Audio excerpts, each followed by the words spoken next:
Welcome to the Great Alaskan Adventure. Extraordinary times require extraordinary adventures.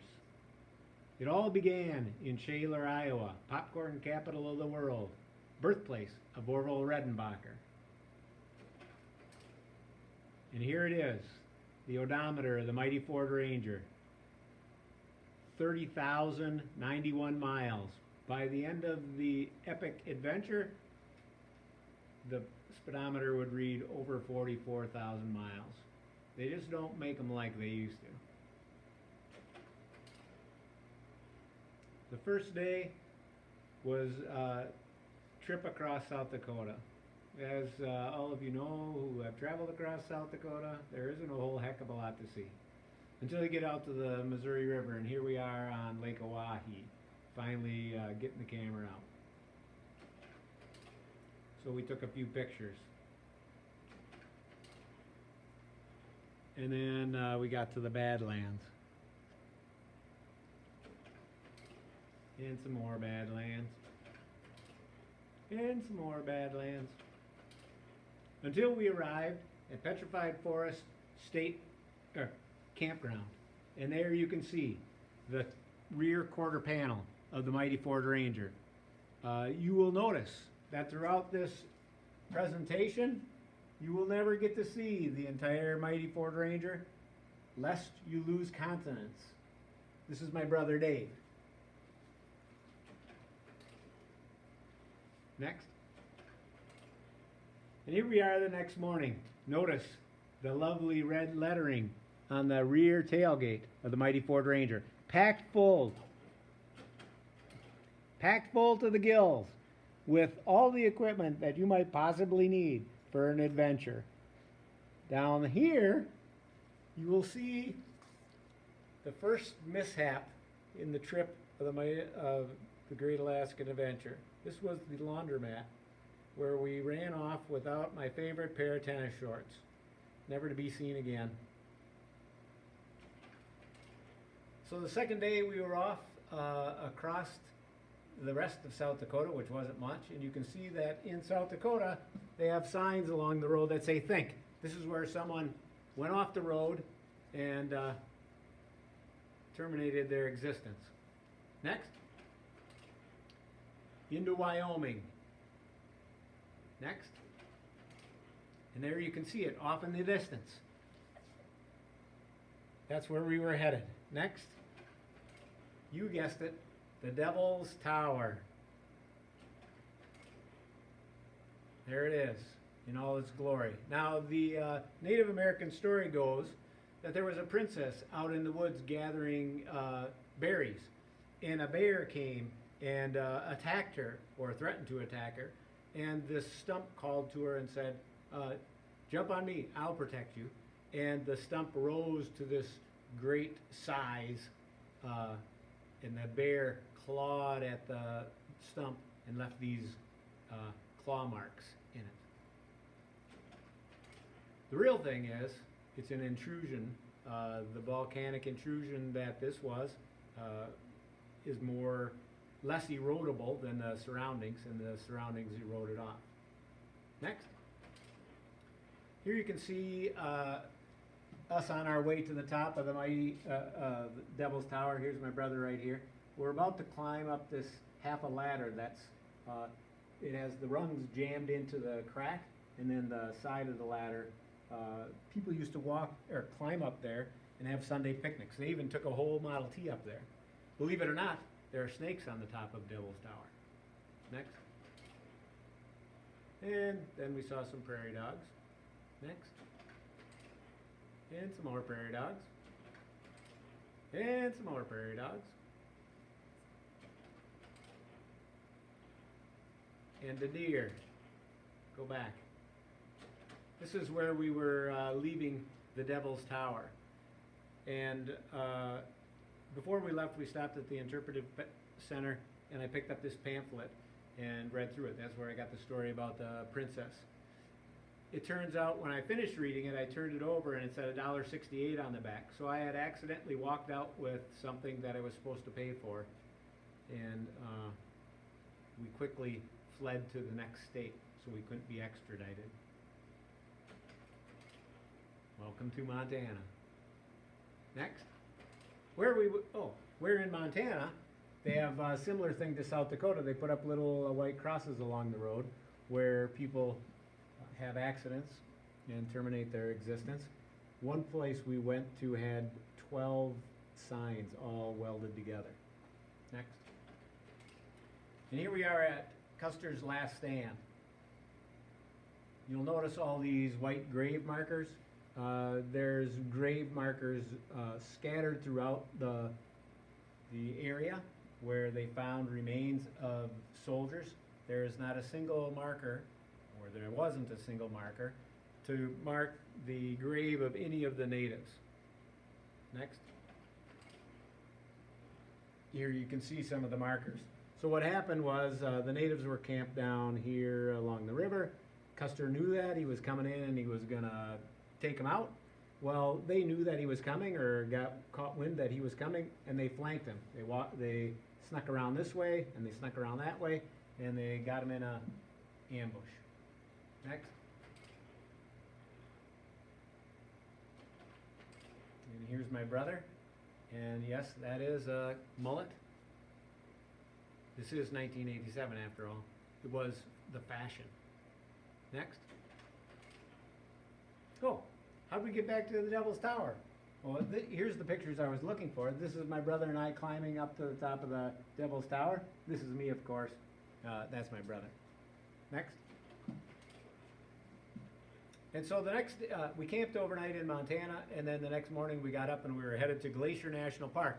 And this is a pronghorn antelope we saw early in the morning. So my brother let me off and I ran it down, and we had a little bit of side pronghorn for breakfast that morning. Here we are, the beautiful Rocky Mountains, some of the scenery that we first saw when we got far enough north in Montana. Next. And here we are getting out of the car and enjoying the scenery. And here you get to see the inside of the mighty Ford Ranger. You can notice that this is manual locks and windows. Real adventure equipment requires that it works all the time. You can't trust those electronic devices, so we got ourselves a manual, and also the beautiful seat covers of the spacious bench seat of the mighty Ford Ranger. We arrived in Glacier National Park, camped at Mary Lake Campground that night, and the next morning we got up early because we were so excited, because we were going to go to the top of the Going to the Sun Road and take a hike. But on our way up, we just couldn't help ourselves, so we captured some of this lovely St. Mary Lake calmness. And some more. And here's my brother taking much better photos than I was, because he wasn't in them. Next. This is a purple aster. And there we are at a waterfall. And here we are, Logan Pass, top of the Going to the Sun Road in Glacier National Park, 6,680 feet. Glacier Park happens to be a international biosphere park. And we were all scheduled to hike a 9-mile hike out in the wilderness. Notice the snow in the background. This is June 20-something. The 20th of June, still snow up in the mountains in Glacier National Park. Next. There it is, International Biosphere Park. Next.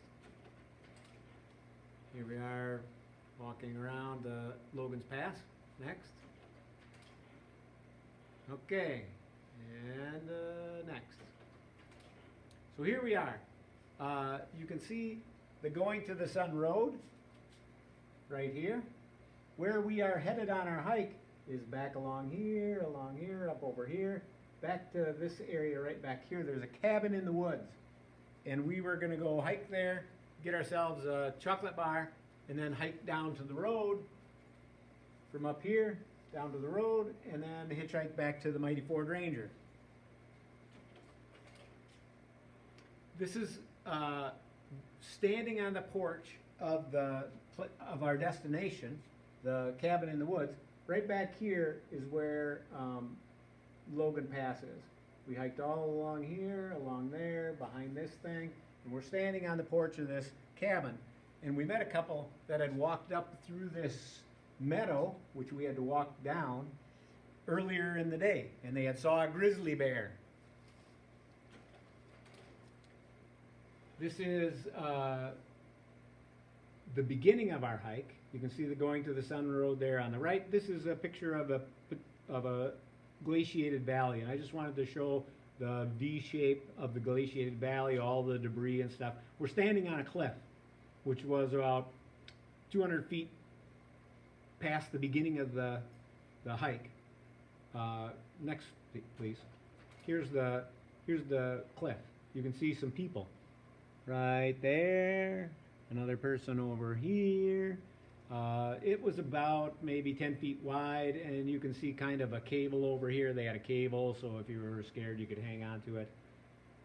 That's where we took the picture from. Next. And here we are, once again, it's like June 20-something, and we're walking across snow in Glacier National Park. And here are a couple of lazy marmots we encountered on the trail. One fast one, and one not quite so fast one. Good. There's the not so fast one. Next. There's the fast one. And here we are standing at on the cabin's porch, and this is the meadow where the grizzly bear was that we were going to walk through in a little bit. Next. Down that lake at the bottom of the picture, or the top of the picture, is Lake McDonald. That is where we were headed to camp for the night. Just so happens that we ran into the International Marshmallow Roasting Contest, where my brother and I would take the team title. And here we are standing on the Going to the Sun Road. And we're hitchhiking back up to the Logan's Pass where the Mighty Ford Ranger is. This is called a white bus. It's a tourist bus that it's white not because of its color, but because of the manufacturer. And there is no roof. They have a canvas that they take off so that you can see, and they offer tours over the Going to the Sun Road. Next. Once we hitchhiked back up to the Mighty Ford Ranger, hopped in, and drove down to Lake McDonald, and this is what we saw: a moose tied up in a pond for photo ops. Next. So we took a bunch of pictures. It was our first moose. You know what you do. After competing and taking the championship and title of Marshmallow Roasting Team Champions, my brother and I headed to the west side of the park. Look at these lovely vehicles. Aren't these sweet? 1987 versions of the Chevy pickups. We went to the west side of the park, and we arrived in the afternoon, and this is what we arrived to. A whole bunch of deer waltzing through the park. Go to the next slide, you'll see a few more. Look at them all. We have a deer here. We have a deer here, we have a deer here, we have a deer here, and maybe even a deer back there. They were everywhere. And the ranger told us that we better make sure we take our shoes in at night, because the deer really like this salt in your sweat, and they would slobber all over them. So we put our shoes in the Mighty Ford Ranger because we didn't want those stinky things in the tent with us. Driver's side mirror of the Mighty Ford Ranger, there it is. And here's my brother catching supper, a lake trout. See the boots that he's wearing? I have them in my garage. They still work. And there's a little deer we saw crossing the river in the afternoon, 8-point buck. So the next day my brother and I got up. We were going to take a hike up to a lake and spend a night or two. Next. And while we were on our way, next, we encountered the willow ptarmigan, kind of like a partridge. My brother picked up a rock, pegged him right between the eyes, so we had willow ptarmigan for dinner. See how close we got? Next. And here we are up at the lake. It was kind of a misty day. We're maybe twice this distance to the lake where we're parked, where we're camped. Next. And the next morning we woke up and this is what was down at the lake shore having a drink. So that day we took our fishing equipment with us and we went down to the local stream and we were in search of the elusive Dolly Varden. And just so happened my brother laid into a nice one. And all of a sudden his fishing pole bent way over and snapped straight. And he turned and looked and just caught a glance of a great big northern that had swallowed the trout that he had on. No fish for us. Had to have ramen. But that afternoon we did get treated to a moose crossing. Here's a moose swimming across the lake. The lake maybe was a mile across or so, and that thing took him less than 10 minutes to cross the lake. I don't know if he went across the whole mile, but he was swimming and he was really moving. Moose are great swimmers. There he is again.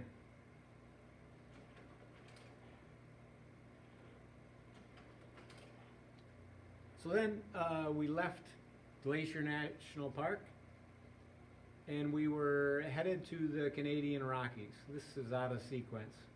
This is Lake Louise. Here we are, leaving Glacier National Park.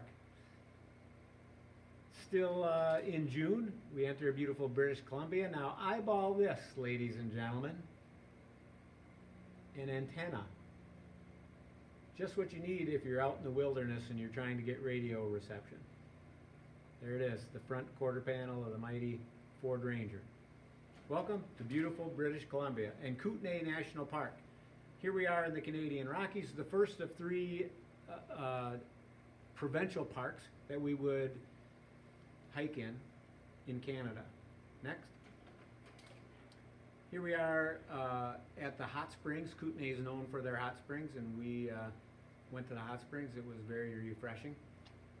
Next. And here we are. We stayed overnight in Kootenay. We hit the hot springs up, and then we headed up towards Banff, Canada. But on our way, we were going to stop at a place called Stanley Glacier and take a hike up to the bottom of a glacier. Next. And here we are on our hike up to Stanley Glacier. This is where we went. There's a trail, and then we kind of hiked over here to the edge because we wanted to get a drink. Not a good idea. You need to filter your water in the wilderness, but we survived. We hiked along here and we found a cave. We went into the cave and we found a pack rat nest in there the size of a dining room table. It was gigantic. And we found things in there like pop tops and car key rings and anything shiny, bottle caps, all sorts of stuff that the pack rat had packed away into his nest. Next. And once again, I got a picture of a glaciated valley. You can see the V shape of the glaciated valley. Down here's the road. We hiked up here. You can see the trail. And then I believe we're standing at the bottom of the glacier or near the bottom of the glacier when I took this picture. Next. On our way up, we hiked up to here took us a half an hour, and up to the base of the glacier took us another half an hour. It looks like it's close, it's not so close. These things of snow, on the way down, we slid down them to save time. I jammed my finger, and it was jammed for the rest of the trip. Next. So here we are hiking up here. Here's what I was just talking about. We're going to here, the base of the glacier. We met some Boy Scouts who were hiking down right about there. They showed me a fossil of a trilobite that they had found. Trilobites lived in shallow seas about 500 million years ago. So at one time, this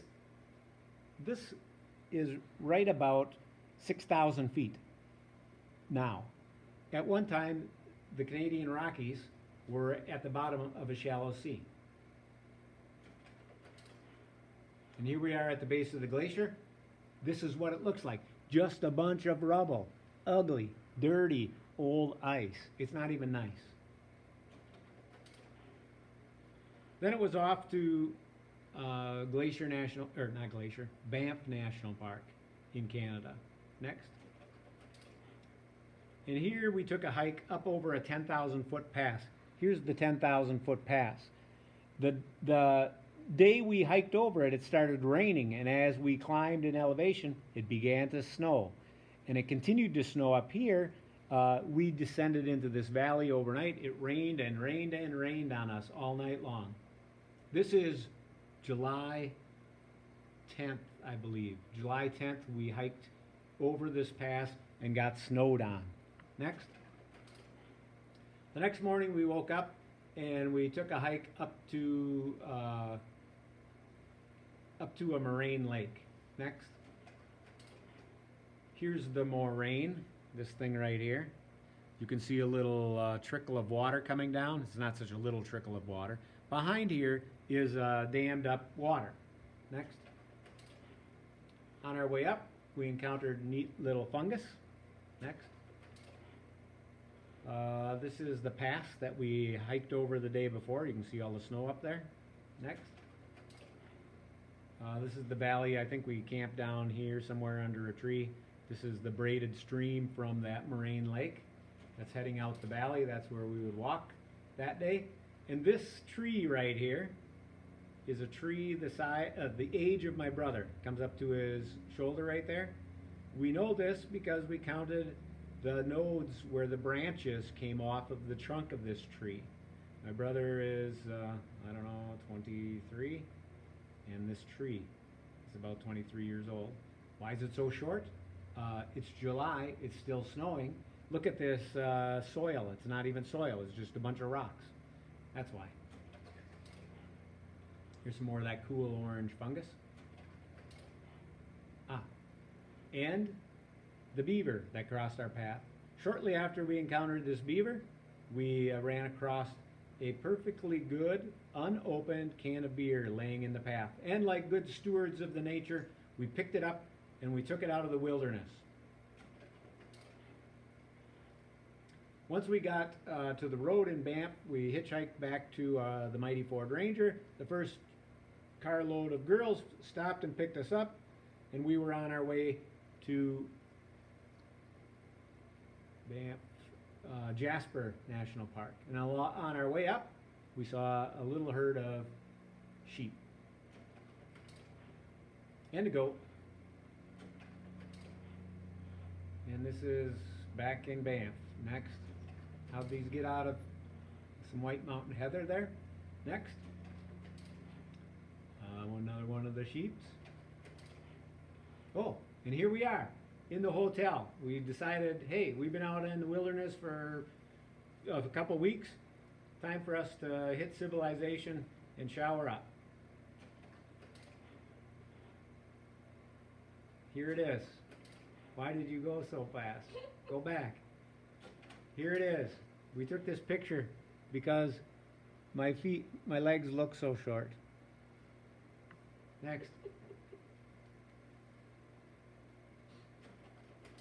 So here we are on our way in Jasper National Park, and I got to tell this story because we're going to go out on an adventure, about a 6-day hike, 5-day hike out in Jasper National Park. And what we're going to do is we're going to do one way and then hike back to the car, just like we've done so far and been very successful. Well, this is the big hill you have to enter when you go into Jasper National Park. You'll notice that there is above the tree line and then the tree line. As you go north in the Rockies, the tree line becomes lower and lower. So if it was 6,000 feet in Montana, up here maybe it's only 4,000 feet. But here you see the road, and there's a great big hill that you have to go up. Where we were going to come out on our hike is halfway up that hill. Remember that. Here we are At the top of the hill is a great big visitor center. We stopped and it was all about the Athabascan Glacier. This right here, I have a picture of my grandparents' trip to Alaska in 1956, 30 years? 30 years before we took this trip, and they stepped through the ditch onto the Athabascan Glacier. Now you have to take a tour bus half a mile back to the base of the glacier. The glacier used to be at the road's edge, and in 30 years it has retreated that far. So here we are on our first day of our trip. We went down the hill past the visitor center, and we're going to walk around that great big hill, and we're going to end up halfway up the hill where I was talking about. Here we are cooking some breakfast, or not some breakfast, some dinner. And lo and behold, another willow ptarmigan. Here's a willow ptarmigan that was playing like it was injured because it had 4 little chicks. Well, it turns out they're very tasty too. Next. There she is again. So the next day we get up and we begin our hike for the day. And we ended up getting to do a lot of hiking above the tree line. We're right here, where we're at right now, you can see gaps in the trees because we're approaching tree line. Next. Next. This is just some of the beautiful scenery that you get to see in the park. Here we drank out of this stream again. Dumb idea. You want to get giardia and feel like you want to die? Do that. Luckily for us, didn't happen. And here we encountered Comet and Cupid and Donder and Blitzen and even Rudolph. They're all up here summering in Jasper National Park in the Canadian Rockies. Who knew it? There's Rudolph right there.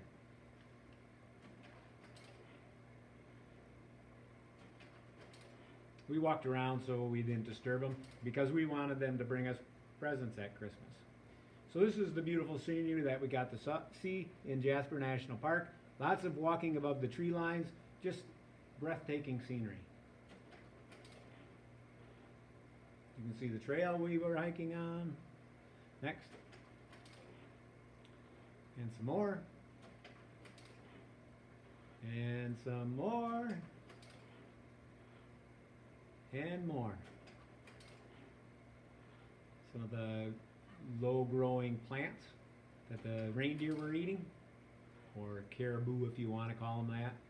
Next. Okay, here we are on our last night. It's about 4 miles to the road. It's a 4 mile or 5 mile hike to the road. So we camped here along the shores of this stream or river or whatever you want to call it. This is where things got a little dicey. Next. On our way out, we were hiking and we kind of lost the trail, and I said to my brother, well, there's only one way we can go, up this way. You can't get lost. Every once in a while we'd see people's footprints and stuff like that. So we figured we're headed in the right direction. Well, we arrived here at this glacier that my brother had happened to recognize from a book that he was reading. It was a nice 3 mile hike off of the trail. So we had lost the trail, our 4 mile hike out to the road, and we accidentally went 3 miles out of our way. So add it together. Now our 4 mile hike out to the road is now a 10 mile hike because we walked 3 miles off the trail and then we had to walk 3 miles back to the trail. Next. So we found the trail and we sat down because our feet were starting to get achy. Next. And then we took our pictures. As you can see, I'm wearing my favorite pair of gray coaching shorts and my red flannel shirt. And we finally arrived after a 10 mile hike out on the road, which was supposed to only be a 4 mile hike. So here's my brother out hitchhiking, and he wasn't having any luck. He was hitchhiking and no, that's me. That's me hitchhiking with my favorite red flannel shirt and my gray coaching shorts because my brother was out there for the longest time with his hitchhiker stump, which went only this far. So I said, no wonder we aren't getting a ride. You got no hitchhiker stump. So I went out there and I stood and had just as poor of luck. Oh, go back. So we stood there and we stood there. Finally, some people that were hiking the trail that this parking lot was for came out and they gave us a ride to the top of the hill where the visitor center was. And we figured, oh, we're home free now. We're only about 7 miles down the road from the visitor center. We'll get a ride for sure because there's hundreds of cars in this parking lot. We'll just hitchhike from there.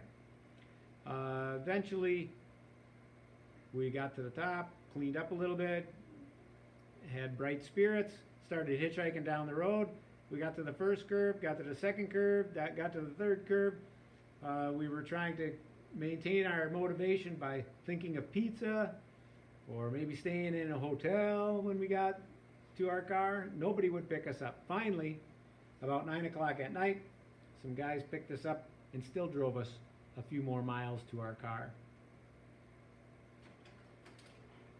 We hopped in the mighty Ford Ranger, headed to civilization because we had promised ourselves pizza and a hotel. And this is what we found alongside the road. A majestic elk just standing there grazing. Look at that fat belly. And a couple of dumb French guys who wanted to get gored by an elk. Once again, some Athabascan Glacier. And then it was on to the Alaska Highway so we can make it up to Alaska. And here we are in Dawson Creek, Alberta. 1,523 miles to Fairbanks from this very spot. We hopped on the Alcan Highway. We headed through places like the Yukon Territory.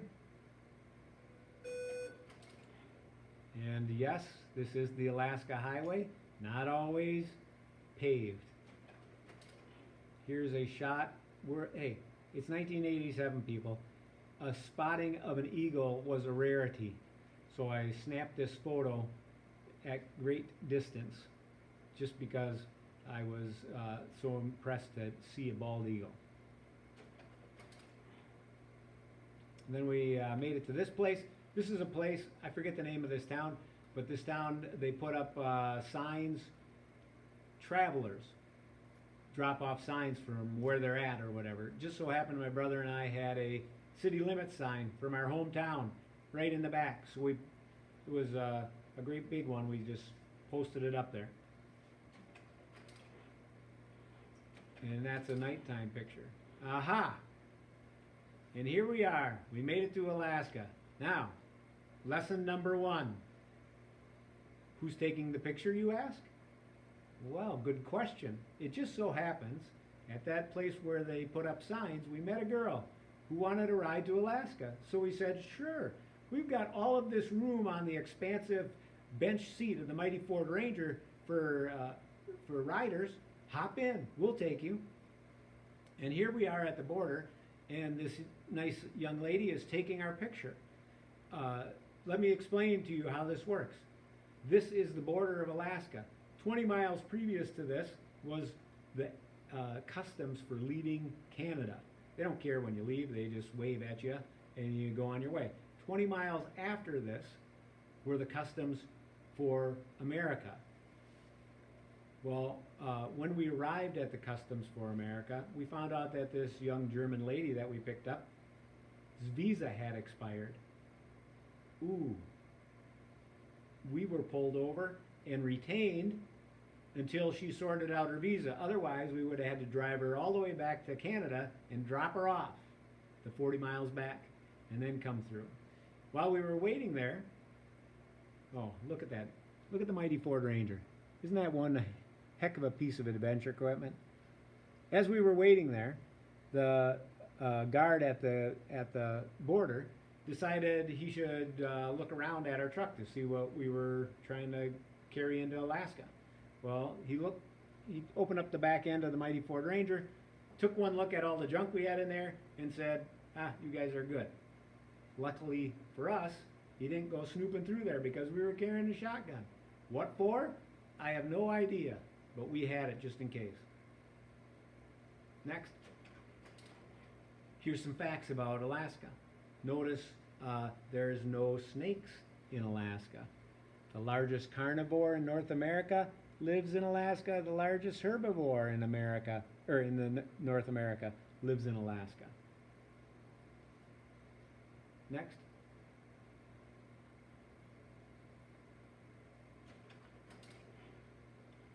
Here's a picture of Alaska. Next. And here's what it looks like at the border between the Yukon Territory and Alaska.